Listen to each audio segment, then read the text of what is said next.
Quiero saber cómo actúa. Quiero saber cómo actúa. Quiero saber.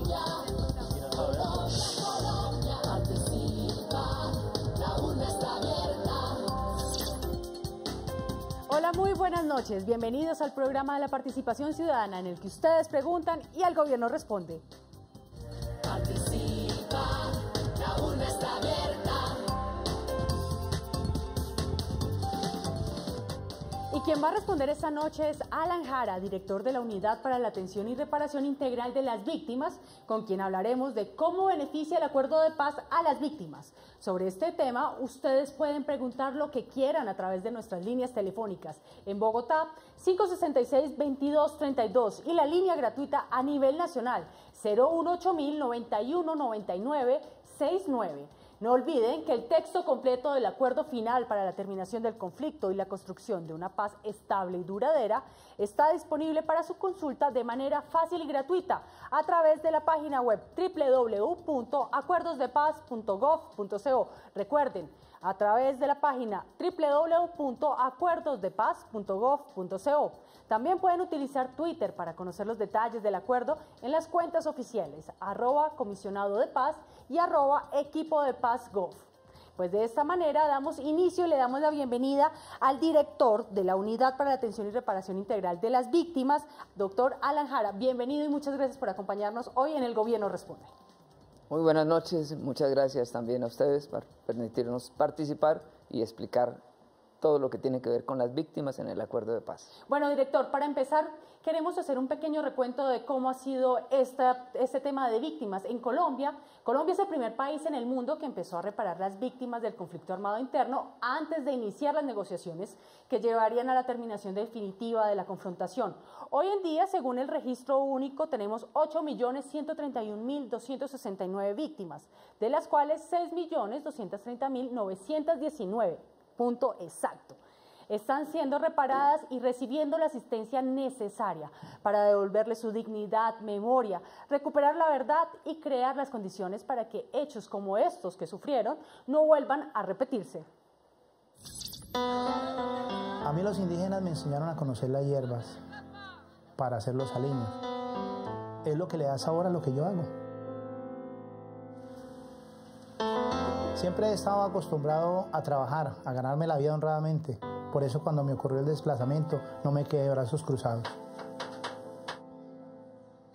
No le voy a negar, yo recibí ayuda humanitaria, me sirvió mucho, pero uno no puede depender de eso toda la vida. A la larga, tanta ayuda pues no ayuda. Conocemos la realidad actual de los hogares en situación de desplazamiento y trabajamos para lograr su inclusión social. Con la Ley de Víctimas y Restitución de Tierras, hogares como el de Nicanor salen adelante. Cuando la necesité, la recibí. Ahora estoy saliendo adelante. Si yo pude, usted también puede. Muchos colombianos, como este caso, han sido beneficiados con lo que ha hecho la unidad y que usted encabeza hoy en día. Pero mire, director, ya nos llegan llamadas y tenemos en la línea a Blanca López de Santander de Quilichao. Buenas noches, Blanca. ¿Cuál es su pregunta? ¿Blanca? Aló. ¿Cómo está, Blanca? Siga con su pregunta. Bien. Bien, gracias a Dios. Bueno, Blanca, por favor, cuéntenos cuál es su inquietud. Es que casi no le escucho nada. Si quiere, repítame, vamos a hablar, dígame su pregunta. ¿Qué pregunta le tiene usted al director Alan Jara? Mire, mi pregunta es, yo soy desplazada hace ya 14 años y ¿por qué es que no me llegan las ayudas? Ayuda humanitaria, porque según me llamaron de Bogotá, me dijeron que yo ya no tenía la ayuda humanitaria, que era otras ayudas, la indemnización y vivienda, pero a mí no me han llamado, no me han dicho nada. Yo llamo y me quedan de llamar, pero después ya no me llaman. Gracias, Blanca. Director, ¿qué le podemos contestar a Blanca? ¿Qué situación puede o qué debe hacer ella para recibir esta ayuda que tanto está pidiendo? Bueno, a doña Blanca y a todas las víctimas que tienen inquietud similar. En Colombia, como ya lo decía usted, hay más de 8 millones de víctimas en el registro. Desde luego, para cualquier estado se vuelve imposible poderlas atender a todas en un instante. Entonces se requiere una gradualidad. Esa gradualidad implica que hay que priorizar cuáles son las personas que requieren más apoyo, que tienen más carencias, que tienen que resolver una situación casi que humanitaria y de sobrevivencia. Con esos criterios la unidad va asignando la ayuda humanitaria, y la idea es que con la ayuda humanitaria y pasando después a la oferta del Estado en empleabilidad, en generación de ingresos, en oportunidades que se presentan desde las distintas entidades como vivienda, proyectos productivos, pueda superar esas carencias y acceder a la indemnización administrativa. Este es un proceso en el cual se han hecho grandes esfuerzos que quiero en una sola cifra mencionar. Si sumáramos todo lo que han hecho todos los países de América en toda su historia, en reparación, daría que Colombia ha hecho 7 veces más que todos ellos juntos. Esto marca el esfuerzo y el compromiso del gobierno. Diferencia. Pero también, si lo comparamos con la tragedia colombiana, con lo que el conflicto ha ocasionado, pues estamos cortos. Entonces, se requiere, desde luego, seguir haciendo un esfuerzo para poder darle a Doña Blanca y a todas las víctimas esa respuesta que están necesitando de manera oportuna. Director, pero eso es un gran avance, además lo decíamos en la nota y antes de verla, y es que Colombia empezó este proceso de reparación a las víctimas antes de iniciar el proceso de negociación con las FARC, que eso es un punto importante y que le da pues un paso adelante a la reparación. Así es, y es algo que ningún otro país en el mundo había hecho. Solo Colombia ha iniciado ese proceso de reparación antes de terminar el conflicto. ¿Por qué? Porque la afectación fue tal, más de 50 años de conflicto, más de 8 millones de víctimas, pues nos llevó al gobierno a tomar esa decisión, y ahora que hay la posibilidad de ponerle fin a ese conflicto, de cerrar esa fábrica de víctimas, pues desde luego los procesos de reparación deben fortalecerse. Bueno, director, ya tenemos otra llamada y es de Bogotá. Se trata de Estela Sánchez. Estela, buenas noches. Cuéntenos cuál es su pregunta. Buenas noches, extrañando mucho a la pintadora Karen. Alan, ¿cómo estás? Te habla, estoy feliz de poderte escuchar. Hemos solicitado que te entrevistaran. Yo soy comisionada de la Mesa de Mujeres Víctimas por Kenia. ¿Cómo estás, Alan? Hola, muy bien, gracias. Gracias, Estela. Tenemos todas nuestras esperanzas, las mujeres víctimas del conflicto del Auto 090, que tú nos recibas una comisión en tu oficina para que por favor nos recibas lo más pronto posible. Tenemos que invitarte o queremos invitarte a un foro con la Alta Consejería de la Presidencia de la República. Pero de verdad que internamente te puedo dar mis datos. Te llevamos desde que te posesionaste más de un tiempo esperándote en la entrada de tu oficina y no ha sido posible poder hablar con usted. Pero las voces de las mujeres víctimas del conflicto, sobre todo de abuso sexual, de secuestro y desaparición, necesitamos hablar con usted. Bueno, tenemos una llamada, una invitación que usted me imagino que va a responder afirmativamente, Pues, Estela. desde luego, Estela, con mucho gusto. Y además que es nuestra obligación, y es la recomendación que le he dado a todos los funcionarios de la unidad. Esta unidad es para las víctimas y esa es la razón de ser.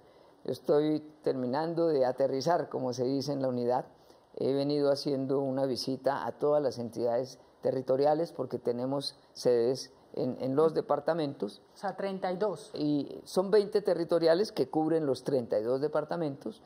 Y claro, es importante el diálogo directo, los mecanismos de participación, y esta invitación con muchísimo gusto aceptamos. Bueno, director, ahora vamos a las calles de Bogotá, donde Ángela Cantor nos formula la siguiente pregunta. Quisiera saber qué tipo de justicia van a tener las víctimas. Participa, la urna está abierta. Bueno, ¿qué le podemos decir a Ángela? ¿Qué tipo de justicia van a recibir las víctimas con este acuerdo de paz? Bueno, este acuerdo crea un sistema integral de verdad, justicia, reparación y no repetición.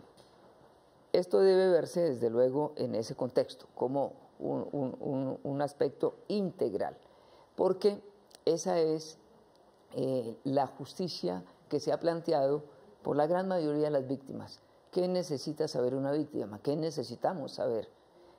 Uno, la verdad. ¿Qué pasó? ¿Por qué pasó? ¿Cómo pasó? Y más en el caso, como lo que mencionaba doña Estela, de personas dadas por desaparecidas. ¿Dónde están? Por lo menos sus restos. ¿Qué pasó con quien estuvo secuestrado y tampoco se supo más y no regresó? Son un anhelo que es indispensable para la reparación. Y es un proceso que necesita cada familia para poder volver a tomar ese ritmo. Así es fundamental el tema de la verdad. Pero desde luego también en ese marco de la justicia y de la Jurisdicción Especial para la Paz hay otros compromisos, compromisos de reparación material, de reparación integral por parte de las FARC a sus víctimas. Está así en el Acuerdo de La Habana. Se contempla, así, tal cual como usted nos lo está diciendo. Exactamente. Hay también actos de reconocimiento de responsabilidad, como por ejemplo el que se hizo en Bojayá hace poco tiempo. Pero también hay sobre todo un compromiso de no repetición. Y ese compromiso de no repetición es vital. Yo siempre lo he dicho, a mí no me arregla la vida el que quien me secuestró esté en una cárcel. A mí me arregla la vida el que no haya más secuestros, el que no haya más víctimas, el que no haya más conflicto. Y eso hace parte entonces de ese componente de justicia, sumado a que en el Acuerdo de La Habana hay también sanciones y penas restrictivas a quienes hayan cometido delitos graves, delitos contra la humanidad. Bueno, director, pues siguen las llamadas acá en el Gobierno Responde. En esta oportunidad tenemos desde Popayán a Leiner Zambrano. Leiner, buenas noches, ¿cuál es su pregunta? Buenas noches, una pregunta para el doctor Aranjara. Sí, cuéntenos. A mí me hicieron el pare hace un año y me llegó la ayuda humanitaria después de un año, hace 20 días. Me llegó 270.000 pesos. ¿Cómo hago para sobrevivir yo con 270.000 pesos en 4 meses y un año? Si supuestamente desplazado tiene que salir adelante con eso y quieren que uno se supere y a nosotros nunca nos han dado una ayuda productiva para nosotros poder trabajar con eso. Gracias, Leiner. Pues, director, esas son inquietudes que tienen todos los colombianos y aquellos que han sido beneficiados por la unidad. ¿Qué le podemos decir a Leiner y a las personas que siguen este mismo proceso y que tienen esa misma inquietud? Así es, Leiner. De lo que se trata es de evidenciar, y para eso es el PARI, de evidenciar qué víctima necesita de esa ayuda humanitaria para superar sus carencias. Y la obligación es suministrársela, como dije, con base en las necesidades que tiene y con esos criterios de priorización. Esa demora es en algunas ocasiones producto de la valoración que se hace y en otras es producto también de las limitaciones que en recursos hay. Lo que estamos tomando es una acción desde la unidad para que no solamente llegue el esfuerzo de la unidad, sino la oferta del gobierno en empleo a través de convenios con el Ministerio de Trabajo, con las agencias públicas de empleo, llegue la oportunidad de proyectos productivos, llegue una serie de posibilidades que el Estado ofrece, que el gobierno ofrece y que ayuden a la víctima a superar esas carencias y en ese transcurso de tiempo poder llegar a la indemnización administrativa que acompañada de la atención psicosocial, que es fundamental también, pueda superar la víctima esa condición en que quedó por culpa del conflicto. Bueno, director, seguimos con las llamadas. Esta vez nos llega Fernando Marín de Manizales. Fernando, buenas noches y adelante con su pregunta. Muy buenas noches, doctor Jara. Lo escuchamos, Fernando. Sí. ¿Cuál es su pregunta, Fernando? Muy buenas noches. Disculpe mi niña, lo que pasa es que yo soy cuadrapléjico. Yo llevo 21 años postrado en una cama por este conflicto. A mí me quitaron las ayudas humanitarias. A mí me dieron un apartamentico, gracias a Dios. Lo que pasa es que mi situación no es nada fácil. Ahí me llegó una notificación que a partir del 31 de octubre me darían la indemnización del 2014. Desafortunadamente me tocó instaurar acción de tutela porque no me cumplieron. Y luego me llegó otra notificación por esta tutela en la que me informan que el 30 de agosto sería la fecha exacta para la entrega de mi indemnización. Y vea la fecha que es y nada que se comunican conmigo. Desafortunadamente todo me ha tocado a base de tutela y desacato. Yo sé que a las entidades no les gusta que uno haga esto, pero no he podido hallar otra forma de hacer esto, porque los derechos de petición no me los contestan.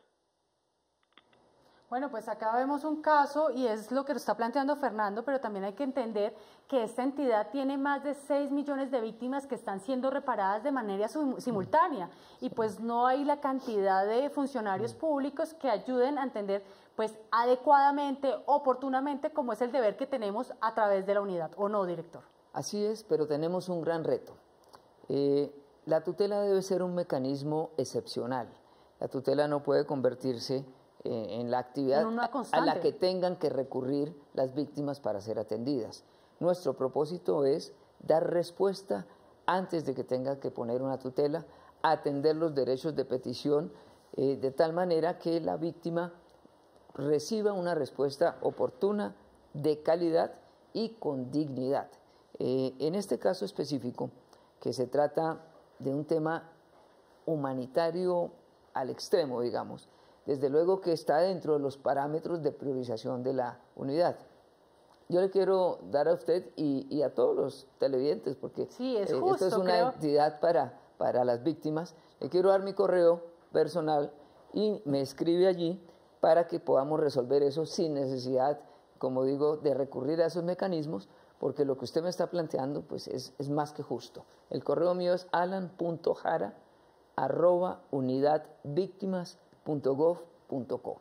De tal manera que desde allí espero poderle dar una respuesta y lo mismo a quien me había invitado. ¿Por qué no se lo repetimos a Fernando por si no lo escuchó? Entonces vamos despacio. alan.jara@unidadvictimas.gov.co. Entonces lo repetimos, alan.jara@unidadvictimas.gov.co. ¿Estamos en lo correcto? Así es. Listo, director. Vamos ahora a las calles de Bogotá. Regresamos porque ahí también tenemos preguntas. A continuación nos la formula Jorge Quesada. ¿Cómo hizo usted para pasar la página siendo una víctima directa de este conflicto? Y felicitarlo por estar apoyando decididamente el sí. Participa, la urna está abierta. Bueno, aquí no todos son preguntas duras y difíciles, sino también felicitaciones y pues la curiosidad que creo que cientos de colombianos tienen, además porque usted tiene un título que ningún otro director ha tenido en ese cargo. Bueno, muchas gracias a Jorge. Yo siento una doble responsabilidad como director y como víctima, porque pues desde luego se genera como ese vínculo y esa esperanza de que por ser uno víctima pues entiende el problema, y claro que sí, uno lo ha sufrido. Mire, Jorge, no es una tarea sencilla, fue un ejercicio de reflexión con mi familia, mi esposa, mi hijo, porque teníamos dos opciones: o quedarnos en la rabia, en el rencor, en el resentimiento, o hacíamos un ejercicio de perdón por nosotros mismos, que perdón no es justificar, que perdón no es olvidar, sino de interiorizar ello y más bien ver hacia adelante, que hacia atrás solo miráramos para que nunca más pasara lo que pasó. Y eso me ha permitido entonces ver la vida hoy como una hermosa segunda oportunidad que mi Dios me ha dado, que yo digo que soy triplemente bendecido, porque no todos salimos con vida, porque no todos pudimos encontrar a nuestra familia y porque no todos pudimos rehacer la vida. Mi Dios me dio esas tres bendiciones y yo lo tomo así, no me quedé allá, sino estoy acá agradecido de esta maravillosa segunda oportunidad y con todo el ánimo de trabajar por la paz y porque a nadie más le pase lo que nos ha pasado a tantas víctimas en Colombia. Bueno, pues realmente lo deja usted uno sin palabras, emocionado con lo que usted acaba de decir. En la línea ya tenemos desde Bogotá a Sandra Valenzuela. Sandra, buenas noches. ¿Cuál es su pregunta? ¿Sandra? Sí, buenas noches. ¿Cómo Mira, está? lo que pasa es que mi hermano fue asesinado en el 2000 Aló, buenas noches. La estamos escuchando.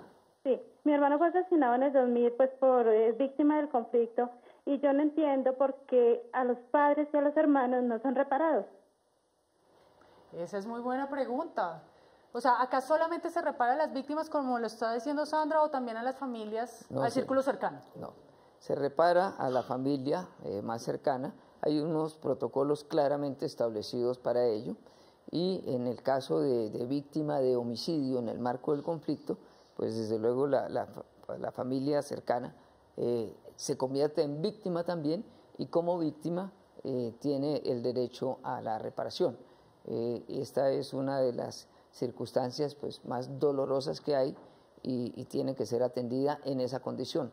La voluntad del gobierno al promover esta ley fue precisamente el cobijar no solamente a quien había sido la víctima como tal, sino a la familia que igualmente sufre una gran afectación. Incluso va más allá y se considera también la reparación colectiva cuando se afecta toda una población o un grupo de ciudadanos que tienen actividades en común. Pues los teléfonos acá en el Gobierno Responde están colmados. No olviden que ustedes se pueden comunicar a través de nuestras líneas. La línea en Bogotá es 566-2232 y la línea nacional, que es gratuita, es 018-9199-69. Y tenemos precisamente desde Media Luna Cesar a Luis Carlos Jaimes. Luis Carlos, buenas noches y adelante con su pregunta. Luis Carlos. Buenas noches. Luis Carlos, lo escuchamos. Noches. ¿Aló? Sí, cuéntenos, ¿cuál es su pregunta? Sí, doctor Alan. Lo escucho. Yo soy víctima, a mí me mataron un hermano, era militar. Sí. Él era militar, a nosotros nos dieron un 50%, a dos hermanos nada más.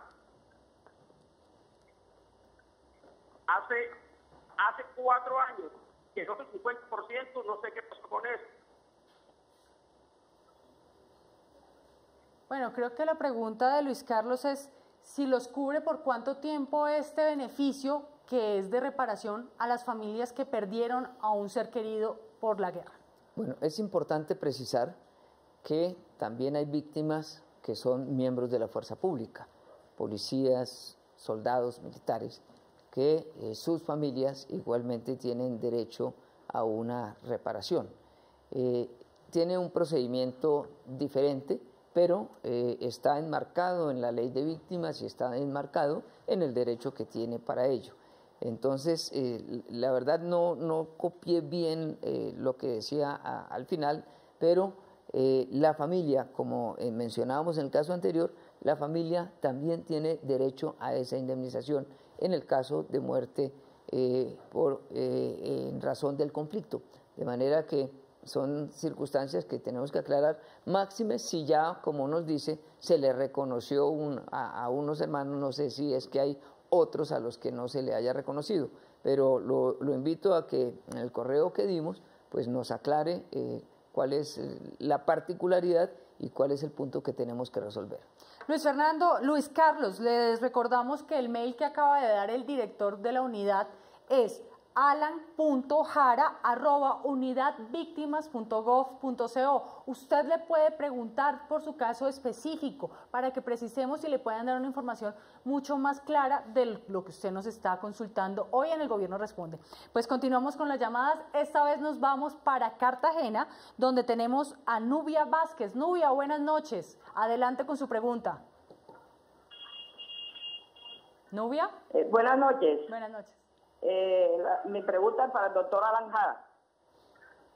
Doctor, tengo una gran pregunta que hacerle. Soy poetisa, tengo una poesía muy hermosa destinada para la guerrilla. Quisiera que algún día me dieran esa oportunidad para estar enfrente de ellos y decirle una poesía, porque espero de ellos lo mejor. Soy víctima de la guerrilla, pero mi pregunta es esta. Tengo 3 años que declaré. Soy una persona discapacitada y estoy esperando la ayuda. He recibido 210,000 pesos en 3 años. Soy una persona que le hago mucha fuerza a la paz. Con ella estoy colaborando con mi poesía en cada región. Quiero de que, o sea, la pregunta concreta es decirle, ¿cómo es de que los victimarios van a venir con una ayuda mientras que nosotros estamos casi que pasando hambre? Esa es mi pregunta y disculpe.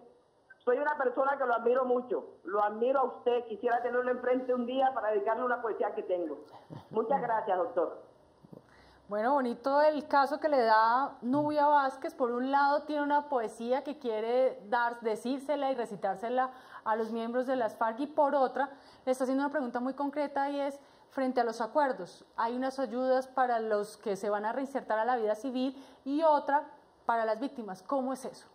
Bueno, la verdad es que el punto 5 de La Habana, que es en el acuerdo de víctimas, que es lo que en el acuerdo de paz, que es lo que tiene que ver con víctimas, precisa cómo se tiene que fortalecer muchas de las acciones que hoy se adelantan desde la Unidad para las Víctimas, entre ellas lo relacionado con reparación y los recursos destinados a ello, porque las FARC en ese punto, como ya lo mencionábamos, están obligadas a reparar material e integralmente a sus víctimas, y por tanto lo que se está planteando es que como resultado de ello tiene que fortalecerse mucho todo lo que tiene que ver con las acciones de reparación, en el entendido de que el foco, el esfuerzo del Estado no va a estar principalmente en el conflicto, sino que va a estar en ya la construcción de paz. El posconflicto. El posconflicto, que implica desde luego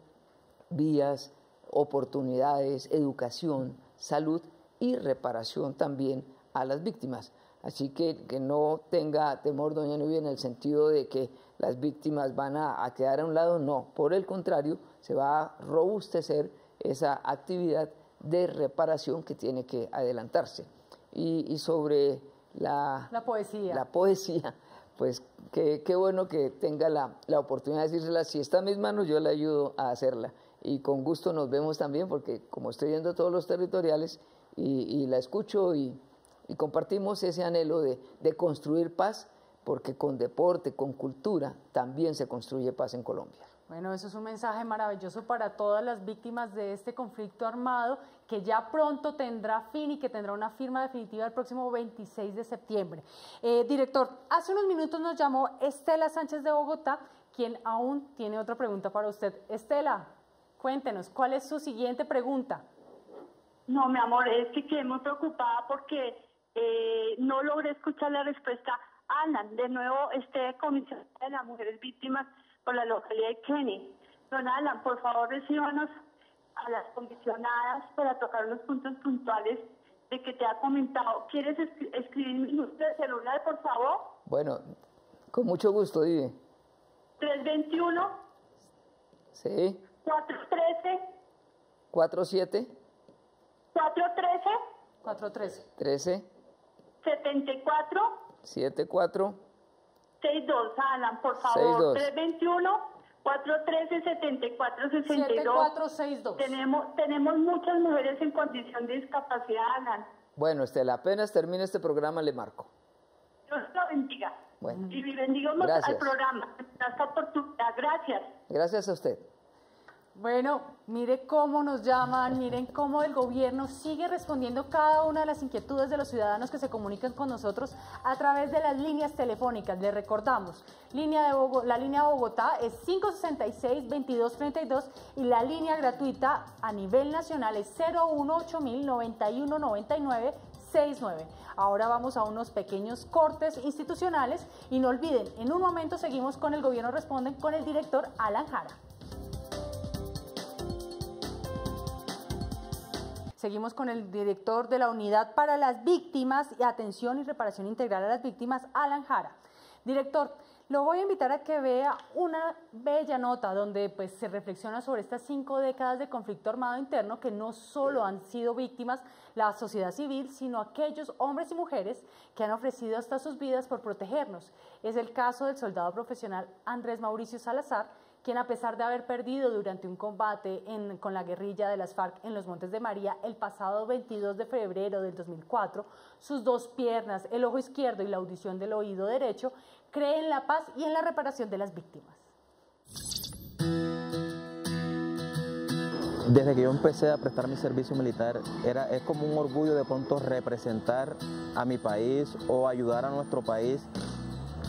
De alguna forma, como militar, tú sabes que tienes un peso sobre tus hombros, y al quedar discapacitado de pronto se me fue esa ilusión, pero al conocer el deporte paralímpico empecé de pronto a representar a nuestro país como deportista paralímpico, y de pronto tener todavía esa mentalidad de fortaleza y de espíritu humano a pesar de nuestra discapacidad. Estamos triunfando de algún modo y no nos hemos quedado postrados de pronto en una cama. Gracias a Dios, mis hijos son el motor, de pronto ese combustible diario para yo salir de mi casa a hacer mis entrenamientos sin importar las dificultades que tenga ese día. En este momento necesitamos la paz. Y como yo siempre lo he dicho, nosotros, en mi caso, yo tengo mis hijos. Y lo que quiero en un futuro para mis hijos es que no vivan la violencia que estamos viviendo en este momento, a que el camino que necesitamos es la paz. Pues este hombre, este héroe del Ejército Nacional es una verdadera historia de superación. Y como ellas hay miles en la unidad, ¿o no, director? Así es. Y cuando uno mira estas historias, yo concluyo que cada víctima es una razón más para terminar el conflicto. 8 millones de razones tenemos. Es más que suficiente. Bueno, director, seguimos con las llamadas de la ciudadanía. A esta hora tenemos desde Cúcuta a Joana Gómez. Joana, buenas noches y adelante con su pregunta. Muy buenas noches, doctor Alan. Mi pregunta sobre las víctimas es, a mi papá lo mataron en el año 87, yo declaré y en el 2013 me entregaron la carta en donde me decían pues que mi caso era positivo y que me iban a reparar por la muerte de mi padre. Pero en el momento, al principio cuando declaré me dijeron que solamente se reparaban a los de primer grado de consanguinidad, o sea, los hijos, y que si no tenía la víctima hijos, pues eran los padres. Cuando me llamaron a que fuera pues a recibir la resolución, me pidieron inmediatamente los documentos de mis abuelos, de los papás de mi papá, porque me dijeron que ellos tenían el derecho al 50% de esta reparación. Y yo los entregué, pero como me los pidieron porque tenía que ser al siguiente día, mi madre estaba viajando, no pude alcanzar a llevar los papeles de mi madre, entonces quedaron mis abuelos.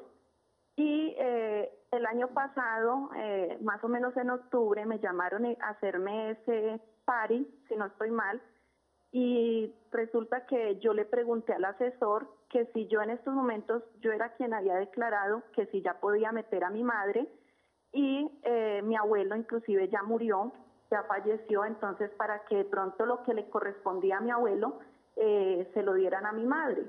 Y pues de una vez pregunté si en tal caso mi abuela pues sí tiene el derecho, porque a mí el personero municipal me dice que no, los padres no son beneficiados si hay hijos. Pero entonces no entiendo por qué me pidieron los documentos de mi abuelo, y pues que yo soy madre de 2 hijas, madre soltera, y mis hijas y mi abuela es pensionada y ella tiene sus casas y todo eso. Entonces como que uno mira también que vean como la necesidad de la persona. Bueno, pues en este caso específico Joana está preguntando por una indemnización porque ella es hija de la víctima y esta víctima tiene padres en su momento, tiene esposa y tiene una hija. ¿Qué pasa en este caso? Bueno, hay unos protocolos que, digamos, tienen dos aspectos. El primero es reconocer quién es víctima y es lo que se ha hecho en la resolución que Joana nos menciona, donde se le hace ese reconocimiento como víctima. Otra circunstancia es que no toda víctima tiene derecho a reparación monetaria, y hay una norma que muestra quiénes son quienes tienen derecho. Como a ella se lo explicaron, son los parientes en primer grado, es decir, primer grado de consanguinidad. Correcto, hijos o padres. Como no entendí que no había hijos, entonces por eso se va a los padres, y evidentemente hay ese derecho. En ese PARI, que le dicen, PARI es una encuesta que hacen. Eso le iba a preguntar, sí, precisamente para poder establecer todos estos detalles, y con base en esa información tomar las decisiones. Seguramente ahí quedó registrado quiénes son los que tienen ese derecho, pero esa particularidad, pues nosotros lo que hacemos es consultamos en nuestro registro único de víctimas, donde está toda esta información, y le damos respuesta. Entonces, para responderle directamente con la particularidad del caso, la invito a que simplemente me dé en el correo el número de la cédula de quien fue asesinado la víctima, y con base en ello nosotros le respondemos. Perfecto. Vámonos ahora a Popayán. Quien nos llama es Jorge Rodríguez. Jorge, buenas noches. ¿Cuál es su pregunta? Sí, buenas noches. Buenas noches, adelante. Sí, para hacer una preguntita. En primer lugar, ¿Aló? Sí, cuéntenos, le estamos escuchando. Sí. En primer lugar... Se nos está yendo la onda. Jorge, ¿está ahí? Bueno, perdimos a Jorge, parece que la comunicación está un poco interrumpida, intermitente. Seguro, ahora vuelve y se conecta. Muy seguramente. Entonces, pues vamos a una pregunta en las calles de Bogotá. ¿La unidad para las víctimas se va a acabar cuando llegue la paz? Participa, la urna está abierta. Bueno, se supone que con el posconflicto, sin guerra, pues las víctimas se acaban. ¿La unidad se va a acabar?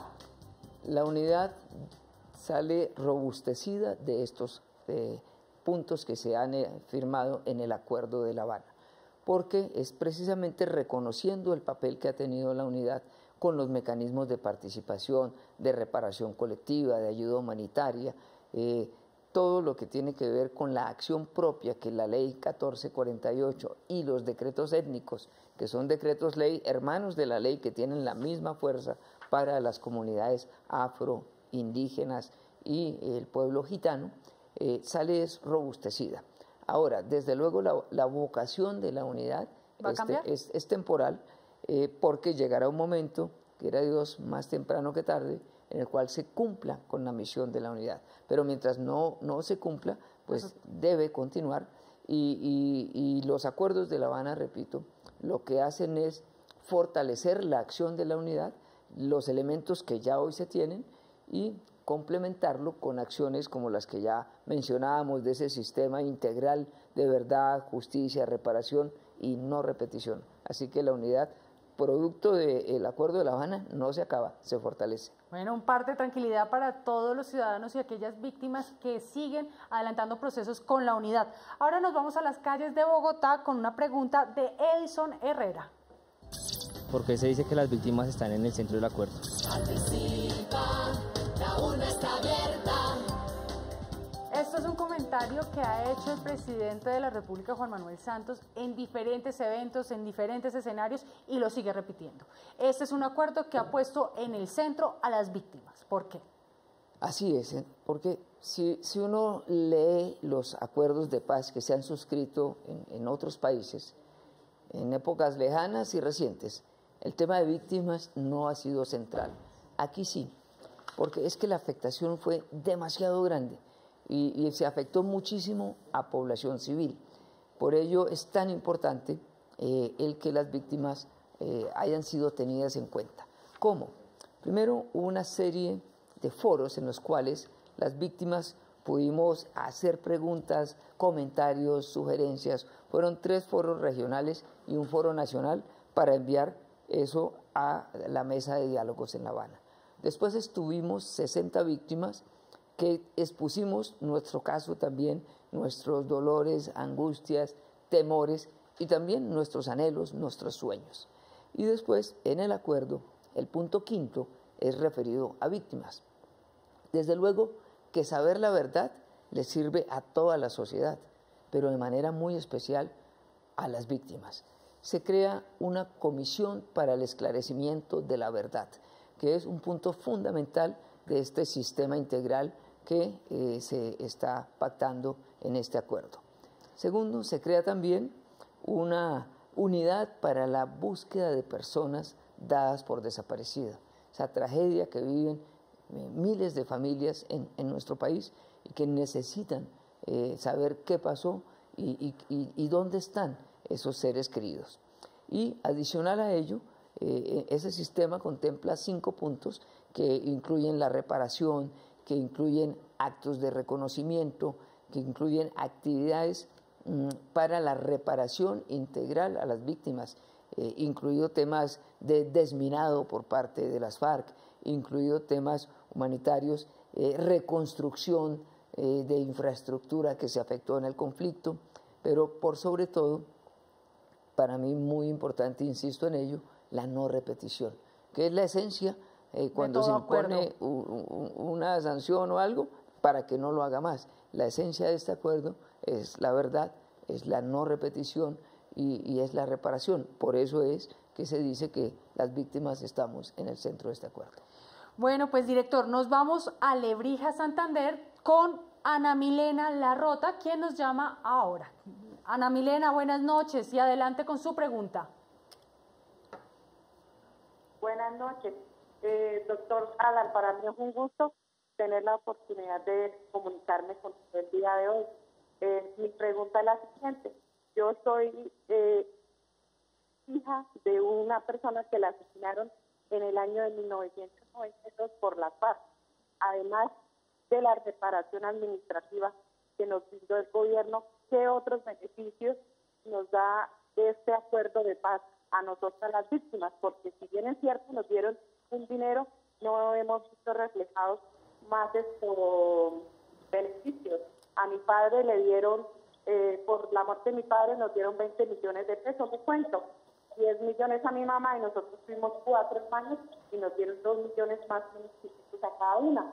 Realmente esto no nos repara ni el daño psicológico ni moral que en su momento recibimos. Yo sé que usted, igual que yo, fuimos víctimas de este horror, pero yo quisiera saber, además de todos los mitos que hay sobre el acuerdo, realmente qué nos beneficia a las víctimas este acuerdo y qué nos va a beneficiar a nosotros, no solamente en la reparación administrativa, sino queremos saber si tenemos de verdad de derecho en qué forma una reparación integral.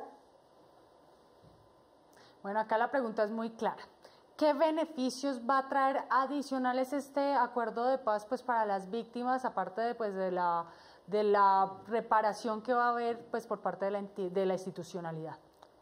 Mire cómo es de importante esta pregunta, porque nos permite confirmar algo que yo venía también diciendo, y es que el tema de la reparación material, económica, no es lo más importante para la víctima. Lo más importante es conocer la verdad, lo más importante es que esto no suceda más y que las acciones reparadoras con temas como memoria histórica, para que no se olvide lo que ha sucedido y se haga una recordación con temas como ese reconocimiento de la condición de víctima que se le hace a una familia y con los actos de reconocimiento de responsabilidad que también están en el Acuerdo de La Habana, pues se genera esa acción integral reparadora que, repito, y aquí está la muestra más clara, no se trata simplemente de un ejercicio económico, se trata de dignificar un dolor que tienen muchísimas familias producto de este conflicto y que, por tanto, no solo compete al Estado, al gobierno, hacer ese esfuerzo económico, sino a toda la sociedad, lo que yo llamo darle un abrazo a la víctima, entender que la víctima no es el problema es el conflicto que causó esas víctimas y que las víctimas no son algo extraño a la sociedad, sino hacen parte de la sociedad. 1 de cada 6 colombianos es víctima y ese es un dolor muy grande, es una tragedia nacional y que por tanto todos los esfuerzos tienen que ir exactamente a eso, a que no haya más víctimas y a construir la paz. Eso hace que sea un proceso y un acuerdo integral. Bueno, director, nos vamos con Rosa Lovera, quien nos llama desde Bogotá. Rosa, buenas noches. ¿Cuál es su pregunta? Buenas noches, señorita. Mire, yo soy desplazada desde el 2001. Y a mí me dieron ya una parte para comprar un apartamento, unas cartacheques. Pero tengo un problema. Yo quisiera saber si yo tengo derecho a una indemnización o no. Soy desplazada. Bueno, la pregunta de Rosa es muy clara y es, ella ya recibió un subsidio de vivienda, que ya parece que lo hizo efectivo, pero quiere saber si tiene derecho a otro tipo de indemnización. ¿Qué le podemos contestar? Que sí, indudablemente, la oferta del Estado en programas de vivienda, en programas educativos, en programas de salud, en programas de generación de ingresos, de empleabilidad, de oportunidades, no la limita para recibir una indemnización producto de su condición de víctima. Por el contrario, complementa esa ruta, que es el esfuerzo inmenso que se hace, y por ello la cifra que cuando hablamos de lo que ha hecho Colombia en reparación es tan importante, porque no limita a un acto, sino eso es lo que se llama la reparación integral. Yo siempre insisto en que no podemos reparar lo irreparable, pero que una ayuda, un empujoncito por parte del gobierno, del Estado, es importante. Qué bien que cae. Perfecto, pues nos vamos a las calles de Bogotá, donde Natalia Mazo nos hace la siguiente pregunta. Si las familias han tenido alguna participación en los acuerdos de víctimas. Participa, la urna está abierta. Director, usted como víctima estuvo presente en La Habana, Cuba, en la mesa de negociación. ¿A usted lo acompañaron familias de víctimas?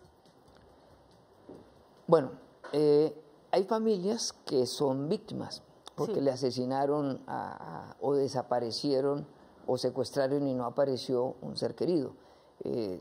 Esa condición es de víctima. No solamente el que sufrió directamente, sino la familia también, su entorno, es víctima. Y en el grupo de las 5 delegaciones que fuimos a La Habana, había toda clase de víctimas, de distintos hechos victimizantes, de distintos victimarios también, y esa variedad le permitió a la mesa de negociaciones dimensionar el conflicto. Y desde luego allí hubo también manifestaciones de familiares de víctimas en torno a la necesidad que tienen, como mencionábamos ya, de verdad, de reparación, de justicia, de no repetición, y hubo también expresiones no solamente mostrando el dolor y el sufrimiento que se tenía como víctima, sino también haciendo propuestas, y en esas propuestas que están estos elementos contemplados en este sistema integral, correctos, nacen también de ese aporte de las víctimas y de sus familias que también son víctimas. Bueno, vamos con una siguiente pregunta en las calles de Bogotá y se trata de Jimmy Darío Barrera. ¿Quién va a obligar a la FARC a decir la verdad sobre las víctimas? Participa, la urna está abierta. Este es un tema bastante sensible para todas las víctimas del país. ¿Cómo y de qué manera va a ser eso, pues el acuerdo, cómo se quedó plasmado en el acuerdo? Bueno, como decíamos, hay un sistema integral. Ese sistema integral tiene como columna vertebral la verdad. Los beneficios que concede la justicia transicional, la jurisdicción especial para la paz, son condicionados a que haya verdad. Si no hay verdad, no se accede a los beneficios que están planteados en el acuerdo. Ese, desde luego, es un componente fundamental para que haya verdad. Pero adicional a ello, debemos también reiterar cómo el Estado no ha renunciado a su potestad y su obligación que tiene, por ejemplo, de perseguir los bienes que se adquirieron de manera ilícita, ilegal.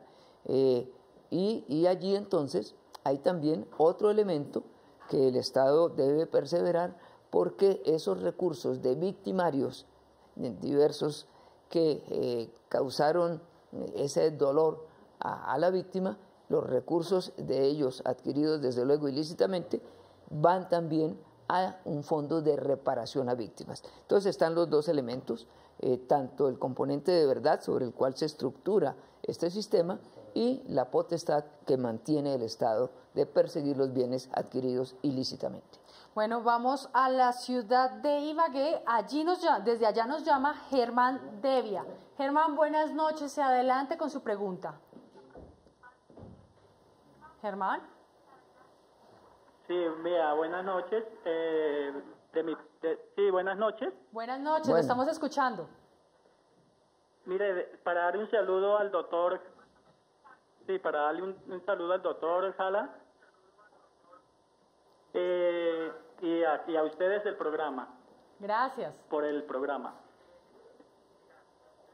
Germán, cuéntenos cuál es su pregunta y muchas gracias por este saludo y por habernos felicitado. Le voy a pedir un favor y es que me ayude a bajarle un poquito su televisor para que nos escuche por el teléfono y así poderle responder claramente su pregunta. ¿Listo, Germán? ¿Está bueno, listo? Bien. Perfecto. Muy amable. Mire, adelante. Yo soy víctima. Mire, yo soy víctima de una masacre, primero que todo, donde masacraron a mis hermanos, ¿sí? Sí. Y resulta de que a mí pues duraron prácticamente un año para entrarme al registro único de víctimas, sabiendo de que tengo el periódico y tengo noticias, ¿sí?, sobre la masacre y 2 desplazamientos. Y hasta el momento a mí me llegó una resolución donde no me han dado ni una sola ayuda. Yo entré en el 2014 como víctima y no me han dado ni una sola reparación, una sola ayudita. Después me llegó una resolución donde me quitaron todas las ayudas, ¿sí? ¿Cómo hago yo con quién hablo? Con el doctor para la reparación. Me dijeron que sí, que tenía el derecho a la reparación, pero que no, y eso me pone miles de problemas. Voy allá a la UAO, aquí en la oficina aquí de Ibagué, y prácticamente me han dado que sí, que ya no, que sí, que todavía no está en la resolución y me tienen de allá para acá, ¿sí? Bueno, ¿qué razón le podemos dar a Germán? Y pues creo que, director, acá cabe una cosa muy corta y es explicarles cómo es el proceso para que las personas accedan a estos beneficios de la unidad. Así es. Bueno, muchas gracias, Germán, porque su pregunta también nos ayuda a aclararle a muchos otros televidentes. A ver, lo primero que se debe hacer es dar la declaración ante Ministerio Público. Normalmente las personerías son las que reciben esa declaración. Esa información pasa después a la unidad donde se hace la verificación y como resultado de ello se incluye en el registro. Hubo algunas demoras de tipo administrativo que ya fueron superadas y hoy tenemos un registro en muy buena forma. Además de ello, entra entonces ya registrado en el proceso de recibir las ayudas previa verificación pues de las carencias que tiene. La ayuda no es para todas las víctimas, la humanitaria, es para quienes tienen carencias que las que los necesita realmente. Exacto, al que más necesita, ahí va la priorización de las carencias. Y lo que sí es para todos, desde luego, es la indemnización. Lo que sucede es que pues tiene unos tiempos, tiene unos turnos. Uno explica que esto tiene una secuencia y cada uno la entiende, pero cuando se trata de uno necesita que sea allá y lo entendemos. Yo le puedo dar una respuesta concreta a cada caso de los televidentes porque hay un orden, hay unas prioridades, hay unos requisitos y esos son los que nos establecen el criterio de priorización. Repito nuevamente el correo alan.jara@unidadvictimas.gov.co y ahí le doy la respuesta concreta de su turno y en qué está. Bueno, perfecto. Director, nos vamos a una última llamada. En esta ocasión es de La Dorada, Caldas, y es Claudia Velázquez, que es la persona que nos está llamando en este momento. Claudia, buenas noches y adelante con su pregunta. Muy buenas noches. Muy agradecida con ustedes por dejarme participar. ¿Aló? Sí, Claudia, la estamos escuchando. Bueno. Es para hacerle una preguntita al doctor. Lo que pasa es que nosotros tenemos 2 victimizaciones. Nos han hecho el pari desde Bogotá y nos han hecho el pari aquí en La Dorada. Hay un problema, o sea, tenemos, mi esposo es discapacitado, él tiene un problema de columna, no puede trabajar. Yo en este momento tengo problemas de movilidad por mis piernas también. Mi esposo tiene 63 años, yo tengo 50 años. Doctor, de verdad que llevamos mucho tiempo esperando la indemnización y de verdad que la estamos necesitando. Nosotros tenemos una microempresita que trabajamos y vivimos de ella. Y de verdad, lo de la indemnización lo necesitamos es para eso, para poder subsistir con eso. Bueno, pues acá tenemos el caso de Claudia. Director, una respuesta rápida, sencilla y clara. Ese es el propósito de la indemnización. El empujoncito, la ayuda que necesita la víctima para retomar la vida. Y este caso que tiene esa particularidad de una enfermedad y de ser adulto mayor, desde luego debe ser priorizado. Bueno, director, le agradecemos mucho porque haya atendido nuestra cita con el Gobierno Responde. A todos los televidentes que nos acompañaron esta noche, pues una feliz noche y muchas gracias. No olviden que estamos todos los jueves de 7 a 8 de la noche y pues por habernos acompañado en esta emisión del programa de la participación ciudadana, en el que ustedes preguntan y el Gobierno responde. ¡Feliz noche!